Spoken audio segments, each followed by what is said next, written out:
Halo semua, kembali lagi di kelompok KKN R59. Jadi kali ini kita akan membahas tentang bagaimana belajar Mandarin untuk pemula. Nah, tanpa berlama-lama, yuk kita lihat bagaimana caranya.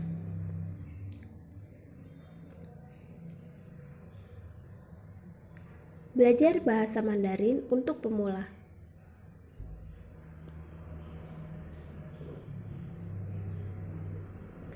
Bagi sebagian orang, belajar bahasa Mandarin memang bukanlah hal yang mudah. Bahasa Mandarin memiliki cara pelafalan dan penulisan huruf yang berbeda dengan bahasa Indonesia. Kita bisa lihat, sebagai pemula, kamu tidak perlu khawatir karena video kali ini akan membantumu agar kamu bisa belajar bahasa Mandarin dengan lebih mudah. Berikut adalah beberapa caranya.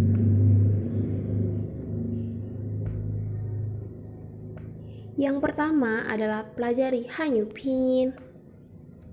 Secara harafiah, Hanyu Pinyin berarti bunyi bersama bahasa. Pinyin juga merupakan salah satu bentuk penyederhanaan aksara Mandarin yang berupa abjad. Nah, kita bisa lihat contohnya seperti A, ini adalah bahasa aksaranya di samping A itu adalah Hanyu Pinyin. Jadi yang samping itu adalah aksara Mandarin. Nah, seperti ini juga yang di bawahnya C yang ada di sini.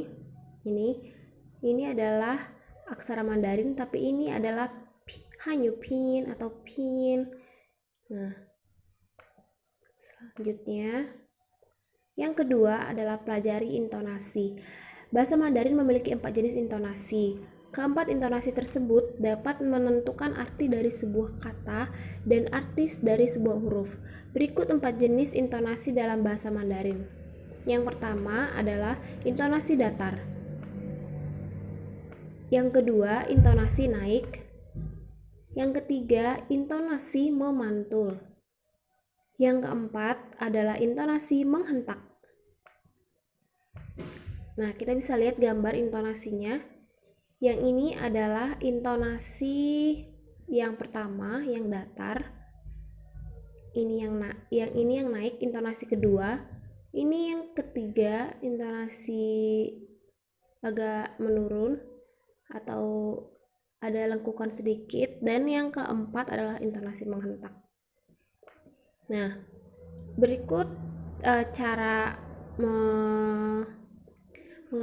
mengatakan bagaimana tuh intonasinya. Nah, kita umpamakan dalam huruf ma. Yang pertama, intonasi datar adalah ma. Sekali lagi, ma. Yang kedua, intonasi naik. Ma. Ma. Yang ketiga adalah intonasi agak menurun, seperti legokan seperti ini. Kita mengatakannya seperti ini, ma. Sekali lagi, ma. Yang terakhir adalah intonasi menghentak atau intonasi keempat. Cara bacanya seperti ini, ma. Dan yang tidak ada intonasi, kita bacanya harus lebih cepat, seperti ini, ma. Agak tidak terlalu lama kalau yang tidak ada intonasi. Ini intonasi kelima, tapi kita jarang memakainya atau jarang ada di kalimat.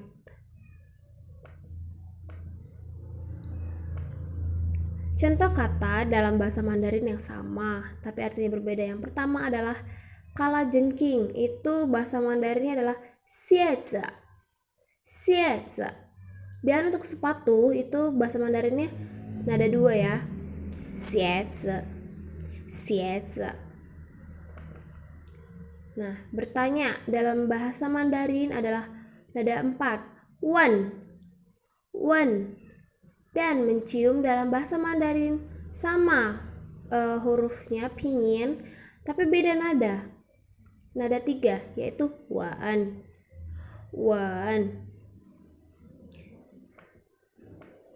Selanjutnya adalah yang ketiga adalah sering mendengarkan bahasa Mandarin atau tingli. Kamu bisa mendengarkan lagu bahasa Mandarin, film bahasa Mandarin, dan mendengarkan percakapan bahasa Mandarin. Tujuannya agar kamu semakin familiar sehingga akan memudahkan dalam membelajar bahasa Mandarin. Kamu juga akan terbiasa dengan intonasi bahasa Mandarin. Ya, benar. Kita bisa melakukan pendengaran, atau kalau di bahasa Inggris itu kita sering mendengarkan listening. Nah, begitu juga dengan bahasa Mandarin, kita juga harus sering-sering mendengarkan agar kita terbiasa. Selanjutnya yang keempat adalah melatih menulis aksara Mandarin atau Hanzi. Nah, latihan menulis huruf Mandarin ini dapat dilakukan setiap hari. Lalu tidak lupa untuk dihafalkan arti dan juga bagaimana penggunaannya dalam setiap kalimat dalam bahasa Mandarin. Latihan ini dapat dilakukan dengan menguasai 5-10 kata per hari. Benar ya teman-teman? Kita harus tetap berlatih juga dalam menulis aksara Mandarin karena ini agak rumit sebenarnya. Kita juga bisa melatih aksara Mandarin. Cara pertama itu kita lihat contoh ini adalah aksaranya adalah menulis Hanzi. Nah, jadi Hanzi ini kita bisa lihat, kita bisa menulisnya setiap kita bisa menulis kata ini Han itu dan Z setiap hari kita kuasai. Lebih dari sini juga kita bisa menulisnya. Oke, yang kelima adalah gunakan bahasa Mandarin dalam kehidupan sehari-hari. Selanjutnya, untuk cara belajar bahasa Mandarin untuk pemula yang dapat dilakukan setelah rentetan banyak cara yang telah dijabarkan di atas, maka salah satu cara penting untuk dilakukan adalah dengan menggunakan bahasa Mandarin dalam kehidupan sehari-hari. Nah, kita juga bisa berbahasa Mandarin itu dalam kehidupan kita sehari-hari. Contoh, kita bercakap sehari-hari itu dengan orang tua, kita bisa menggunakan bahasa Mandarin. Kamu bisa memanfaatkan teknologi video call atau sekedar berbincang via voice chat dengan teman-teman yang juga berbahasa Mandarin. Agar semakin mahir, yuk baca kosakata bahasa Mandarin. Betul ya teman-teman, kita juga bisa memanfaatkan teman-teman kita yang partner bahasa Mandarin yang juga tahu. Nah, kita juga bisa berbincang dengan mereka supaya kita tahu standar bahasa Mandarin kita sudah mencapai mana gitu.